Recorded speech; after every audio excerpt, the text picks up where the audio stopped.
Hi hello ಎಲ್ಲರಿಗೂ ನಮಸ್ಕಾರ. Welcome back to my YouTube channel Kanya ಮೈಸ್ ಲೈಫ್ ಸ್ಟೈಲ್ ವ್ಲಾಗ್ಸ್. ಸೊ ನಾನು ಇವತ್ತಿನ ವಿಡಿಯೋದಲ್ಲಿ ಆಯುರ್ವೇದಿಕ್ ಸೋಪ್ನ ಯಾವ ರೀತಿಯಾಗಿ ಮನೆಯಲ್ಲೇ ಮಾಡ್ಬೋದು ಅಂತ ನಾನು ನಿಮಗೆ ತೋರಿಸ್ಕೊಡ್ತಾ ಇದ್ದೀನಿ. ಅದಕ್ಕೂ ಮೊದಲು ಯಾರೆಲ್ಲ ಇನ್ನು ನಮ್ಮ ಚಾನಲನ್ನು ಸಬ್ಸ್ಕ್ರೈಬ್ ಮಾಡದೆ ವಿಡಿಯೋ ನೋಡ್ತಿದ್ದೀರಾ, ಪ್ಲೀಸ್ ನಮ್ಮ ಚಾನಲನ್ನು ಸಬ್ಸ್ಕ್ರೈಬ್ ಮಾಡಿಕೊಂಡು ವಿಡಿಯೋ ನೋಡಿ. ವಿಡಿಯೋನ ಎಲ್ಲೂ ಸ್ಕಿಪ್ ಮಾಡದೆ ಕೊನೆವರೆಗೂ ನೋಡಿ. ಸ್ಕಿಪ್ ಮಾಡ್ತಾ ಹೋದರೆ ನಿಮಗೆ ಗೊತ್ತಾಗೋದಿಲ್ಲ ಯಾವ ರೀತಿಯಾಗಿ ಸೋಪ್ನ ಮಾಡೋದು ಅಂತ. ಪ್ಲೀಸ್ ವಿಡಿಯೋನ ಸ್ಕಿಪ್ ಮಾಡದೆ ನೋಡಿ. ಆ್ಯಂಡ್ ಇನ್ನೂ ಇದೇ ರೀತಿ ಹೆಚ್ಚಿನ ವೀಡಿಯೋಗಳಿಗಾಗಿ ನಮ್ಮ ಚಾನಲನ್ನು ಸಬ್ಸ್ಕ್ರೈಬ್ ಮಾಡ್ಕೊಳ್ಳಿ, ಲೈಕ್ ಮಾಡಿ, ಶೇರ್ ಮಾಡಿ, ಹಾಗೆ ಕಮೆಂಟ್ ಮಾಡಿ. ಬನ್ನಿ ಈಗ ಸೋಪ್ನ ಯಾವ ರೀತಿಯಾಗಿ ಮಾಡೋದು ಅಂತ ಹೇಳ್ತೀನಿ. ನಾವು ಹೊರಗಡೆಯಿಂದ ತಂದು ಯೂಸ್ ಮಾಡುವಂಥ ಸೋಪ್ಗಳಲ್ಲಿ ಕೆಮಿಕಲ್ಸ್ನ ಆ್ಯಡ್ ಮಾಡಿರ್ತಾರೆ ಮತ್ತು ಪ್ರಿಸರ್ವೇಟಿವ್ಸ್ನ ಆ್ಯಡ್ ಮಾಡಿರ್ತಾರೆ. ಹಾಗಾಗಿ ನಮ್ಮ ಸ್ಕಿನ್ಗೆ ಅದು ಅಡ್ಜಸ್ಟ್ ಆಗಿರಲ್ಲ. ಅದರ ಬದಲು ಮನೆಯಲ್ಲೇ ನಾವೇ ಆಯುರ್ವೇದಿಕ್ ಸೋಪ್ನ ಮಾಡ್ಕೋಬೋದು. ಅದು ಯಾವ ರೀತಿಯಾಗಿ ಅಂತ ನಾನು ನಿಮಗೆ ತೋರಿಸ್ಕೊಡ್ತಾ ಇದ್ದೀನಿ. ಬನ್ನಿ. ಮೊದಲನೇದಾಗಿ ನಾನಿಲ್ಲಿ ಸೋಪ್ ಪೇಸ್ಟ್ನ ತೊಗೊಂಡಿದ್ದೀನಿ. ಸೋಪ್ ಪೇಸ್ಟ್ನ ಸಣ್ಣ ಸಣ್ಣ ಪೀಸಾಗಿ ಕಟ್ ಮಾಡ್ಕೋಬೇಕು. ನಾನಿಲ್ಲಿ ಇವತ್ತು ನಿಮಗೆ ತೋರಿಸ್ತಾ ಇರೋದು ಬಂದು ಕಾಫಿ ಸೋಪ್ ಅಂತ. ಇದು ಸ್ಕಿನ್ ಗ್ಲೋ ಆಗೋದಕ್ಕೆ ಸಹಾಯ ಮಾಡುತ್ತೆ ಮತ್ತು ನಿಮ್ಮ ಟ್ಯಾನ್ನ ರಿಮೂವ್ ಮಾಡುತ್ತೆ. ಮತ್ತು ಡೆಡ್ ಸ್ಕಿನ್ಸ್ ಇತ್ತು ಅಂತಂದರೆ ಅದನ್ನು ಸಹ ರಿಮೂವ್ ಮಾಡುತ್ತೆ. ನಾವೀಗ ಸೋಪ್ ಪೇಸ್ಟ್ನ ಸಣ್ಣ ಸಣ್ಣ ಪೀಸಾಗಿ ಕಟ್ ಮಾಡ್ಕೋಬೇಕು. ನಿಮಗೆ ಸೋಪ್ ಪೇಸ್ಟು ಅಮೆಝಾನ್, ಮೀಶೋ ಯಾವುದೇ ವೆಬ್ಸೈಟಲ್ಲಿ ಬೇಕಾದ್ರೂ ಸಿಗುತ್ತೆ, ಹೋಗಿ ಚೆಕ್ ಮಾಡಿ. ನಾನಿಲ್ಲಿ 500 ಗ್ರಾಮ್ ಸೋಪ್ನ ತೊಗೊಂಡಿದ್ದೀನಿ. ಇದನ್ನು ಈಗ ನಾವು ಡಬಲ್ ಬಾಯ್ಲ್ ಮಾಡ್ಕೋಬೇಕು. ನಿಮ್ಮ ಹತ್ರ ಮೈಕ್ರೋ ಓವನ್ ಇತ್ತು ಅಂತಂದರೆ ಅದರಲ್ಲೂ ನೀವು ಸಹ ಇದನ್ನು ಕರಗಿಸ್ಕೋಬೋದು. ಅದಕ್ಕೂ ಮೊದಲು ನಾನಿಲ್ಲಿ ಒಂದು ಬೌಲ್ಗೆ ಅರಿಶಿನ ಮತ್ತು ಕಾಫಿ ಪುಡಿ ಮತ್ತು ಆಲೋವೆರಾ ಜೆಲ್ನ ಹಾಕ್ಕೊಂಡು ಚೆನ್ನಾಗಿ ಮಿಕ್ಸ್ ಮಾಡ್ಕೊತಾ ಇದ್ದೀನಿ. ಯಾಕೆ ಅಂತ ಅಂದರೆ ನಾವು ಸೋಪ್ ಪೇಸ್ಟ್ನ ಕರಗಿಸಿದಾದಮೇಲೆ ಈ ಮಿಕ್ಸ್ನ ಅದಕ್ಕೆ ಹಾಕಿ ಚೆನ್ನಾಗಿ ಮಿಕ್ಸ್ ಮಾಡಬೇಕು. ಹಾಗಾಗಿ ಮೊದಲೇ ನಾನು ಇದನ್ನು ರೆಡಿ ಮಾಡ್ಕೊತಾ ಇದ್ದೀನಿ.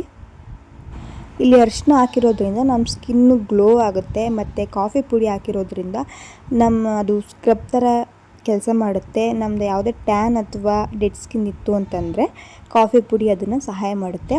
ಮತ್ತು ನಾನಿಲ್ಲಿ ಆಲೋವೆರಾನ ನ್ಯಾಚುರಲ್ ಆಲೋವೆರಾನೇ ಯೂಸ್ ಮಾಡ್ತಾ ಇದ್ದೀನಿ. ಯಾವುದೇ ರೀತಿಯಾದ ಕೆಮಿಕಲ್ ಯೂಸ್ ಮಾಡಿರುವಂಥ ಆಲೋವೆರಾ ಜೆಲ್ನ ಯೂಸ್ ಮಾಡ್ತಾ ಇಲ್ಲ.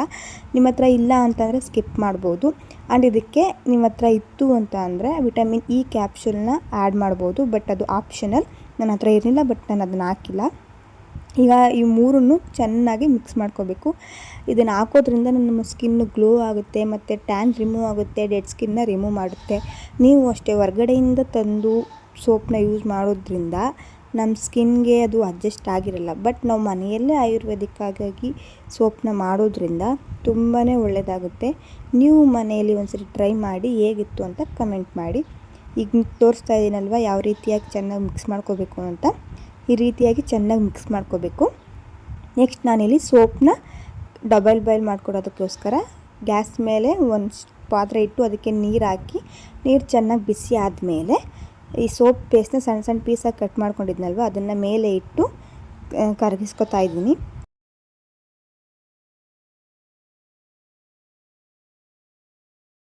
ಇದು ಚೆನ್ನಾಗಿ ಕರಗಿದಾದ್ಮೇಲೆ ನಾವೀಗ ಇದಕ್ಕೆ ಆಗಲೇ ಮಿಕ್ಸ್ ಮಾಡಿರ್ತಕ್ಕಂಥ ಮಿಕ್ಸ್ನ ಹಾಕಿ ಚೆನ್ನಾಗಿ ಮಿಕ್ಸ್ ಮಾಡಿ ಸೋಪ್ ಪೇಸ್ಟ್ಗೆ ಹಾಕಿದ್ರೆ ಸೋಪ್ ರೆಡಿ ಆಗುತ್ತೆ. ನೋಡ್ತಾ ಇದ್ದೀರಲ್ವ, ಈ ರೀತಿಯಾಗಿ ಅದನ್ನು ಮಿಕ್ಸ್ ಮಾಡ್ಕೋಬೇಕು. ಇನ್ನು ಇದೇ ರೀತಿ ಹೆಚ್ಚಿನ ವೀಡಿಯೋಗಳಿಗಾಗಿ ನಮ್ಮ ಚಾನಲನ್ನು ಸಬ್ಸ್ಕ್ರೈಬ್ ಮಾಡ್ಕೊಳ್ಳಿ, ಲೈಕ್ ಮಾಡಿ, ಶೇರ್ ಮಾಡಿ, ಹಾಗೆ ಕಮೆಂಟ್ ಮಾಡಿ.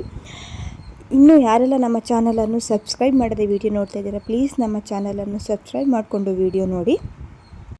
ನೋಡ್ತಾ ಇದ್ದೀರಲ್ವ, ಸೋಪ್ ಪೇಸ್ಟು ಈಗ ಪೂರ್ತಿಯಾಗಿ ಕರಗಿದೆ. ನಾವೀಗ ಇದಕ್ಕೆ ನಾವು ಆಗಲೇ ಮಿಕ್ಸ್ ಮಾಡಿರ್ತಕ್ಕಂಥ ಮಿಕ್ಸ್ನ ಹಾಕಿ ಮಿಕ್ಸ್ ಮಾಡ್ಕೋಬೇಕು. ನೋಡಿ, ಪೂರ್ತಿಯಾಗಿ ಕರಗೋಗಿದೆ. ಈಗ ಸ್ಟವ್ನ ಆಫ್ ಮಾಡಿ ನಾವು ಸೋಪ್ ಪೇಸ್ಟ್ನ ಕೆಳಗೆ ಇಳಿಸ್ಕೋಬೇಕು. ಕೆಳಗೆ ಇಳಿಸ್ಕೊಂಡಿದ್ದಾದಮೇಲೆ ನಾವು ಆಗಲೇ ಮಿಕ್ಸ್ ಮಾಡ್ಕೊಂಡಿದ್ವಲ್ಲ ಅದನ್ನು ಮಿಕ್ಸ್ನ ಹಾಕಿ ಚೆನ್ನಾಗಿ ಮಿಕ್ಸ್ ಮಾಡ್ಕೋಬೇಕು. ಅದು ಯಾವುದೇ ರೀತಿಯಾಗಿ ಗಂಟು ಆಗಬಾರ್ದು. ಆ ರೀತಿಯಾಗಿ ಚೆನ್ನಾಗಿ ಮಿಕ್ಸ್ ಮಾಡ್ಕೋಬೇಕು ನಾವು. ನೋಡ್ತಾ ಇದ್ದೀರಲ್ವ, ನಾನು ತೋರಿಸ್ತಿರೋ ರೀತಿಯಾಗಿ ಮಿಕ್ಸ್ ಮಾಡಿಕೊಂಡ್ರೆ ಯಾವುದೇ ರೀತಿಯಾಗಿ ಗಂಟು ಬರೋದಿಲ್ಲ. ಈ ರೀತಿ ಚೆನ್ನಾಗಿ ಮಿಕ್ಸ್ ಮಾಡಿದ್ದಾದಮೇಲೆ ನಾವೀಗ ಇದನ್ನು ಸೋಪ್ ಮೋಲ್ಡ್ಗೆ ಹಾಕಿ 1 ಅವರ್ ಬಿಟ್ಟರೆ ಸೋಪ್ ರೆಡಿಯಾಗುತ್ತೆ. ನನ್ನ ಹತ್ರ ಸೋಪ್ ಮೋಲ್ಡ್ ಇರಲಿಲ್ಲ, ಹಾಗಾಗಿ ನಾನು ಮಕ್ಕಳು ಸಿರಪ್ ಕೊಟ್ಟಿರ್ತಾರಲ್ವ ಆ ಕವರ್ಗೆ ಪ್ಲಾಸ್ಟರ್ನ ಸುತ್ತಿ ಸೋಪ್ ಮೋಲ್ಡ್ ಥರ ರೆಡಿ ಮಾಡ್ಕೊಂಡಿದ್ದೀನಿ. ನೀವು ಅಷ್ಟೇ ಸುಮ್ಮನೆ ಸೋಪ್ ಮೋಲ್ಡ್ಗೆಲ್ಲ ದುಡ್ಡು ವೇಸ್ಟ್ ಮಾಡೋದ್ರ ಬದಲು ಮನೇಲಿ ಇರ್ತಕ್ಕಂಥ ವಸ್ತುವಿನಿಂದ ಈ ರೀತಿಯಾಗಿ ಮಾಡಿಕೊಂಡ್ರೆ ದುಡ್ಡು ವೇಸ್ಟ್ ಆಗಲ್ಲ. ನೋಡ್ತಾ ಇದ್ದೀರಲ್ಲ, ನಾನು ಎಷ್ಟು ಚೆನ್ನಾಗಿ ಸೋಪ್ ಮೋಲ್ಡ್ ಥರನೇ ರೆಡಿ ಮಾಡ್ಕೊಂಡಿದ್ದೀನಿ. ಇಲ್ಲಿ ಯಾವುದೇ ರೀತಿಯಾಗಿ ಲೀಕೇಜ್ ಆಗೋದಿಲ್ಲ, ಸುತ್ತ ಪ್ಲಾಸ್ಟರ್ ಹಾಕಿರೋದ್ರಿಂದ. ನೀವು ಅಷ್ಟೇ ಮನೇಲಿ ಇರ್ತಕ್ಕಂಥ ವಸ್ತುವಿನಿಂದನೇ ಈ ರೀತಿಯಾಗಿ ಮಾಡ್ಕೊಳ್ಳಿ. ನೋಡಿ, ನಾನೀಗ ಸೋಪ್ ಪೇಸ್ಟ್ನ ಅದಕ್ಕೆ ಹಾಕಿ 1 ಅವರ್ ಬಿಟ್ಟಿದ್ದೀನಿ. 1 ಅವರ್ ಆದಮೇಲೆ ಯಾವ ರೀತಿಯಾಗಿ ಬರುತ್ತೆ ಅಂತ ನೋಡೋಣ.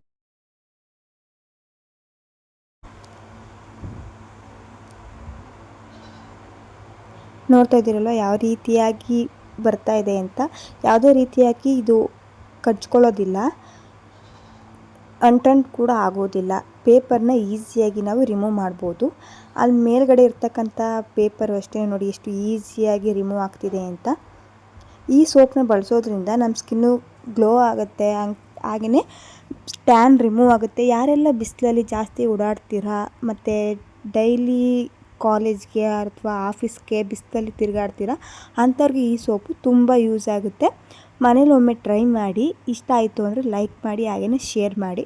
ಇನ್ನು ಇದೇ ರೀತಿ ಹೆಚ್ಚಿನ ವೀಡಿಯೋಗಳಿಗಾಗಿ ನಮ್ಮ ಚಾನಲನ್ನು ಸಬ್ಸ್ಕ್ರೈಬ್ ಮಾಡಿಕೊಡಿ. ನೆಕ್ಸ್ಟ್ ಯಾವ ವಿಡಿಯೋ ಬೇಕು ಅಂತ ಕಮೆಂಟ್ ಮಾಡಿ. ನೆಕ್ಸ್ಟ್ ನಾನು ನೀಮ್ ಸೋಪ್ನ ಮಾಡೋದು ಹೇಗೆ ಅಂತ ತೋರಿಸ್ಕೊಡ್ತೀನಿ. ಪ್ಲೀಸ್ ಸಪೋರ್ಟ್ ಮಾಡಿ. Thank you for watching. Love you all.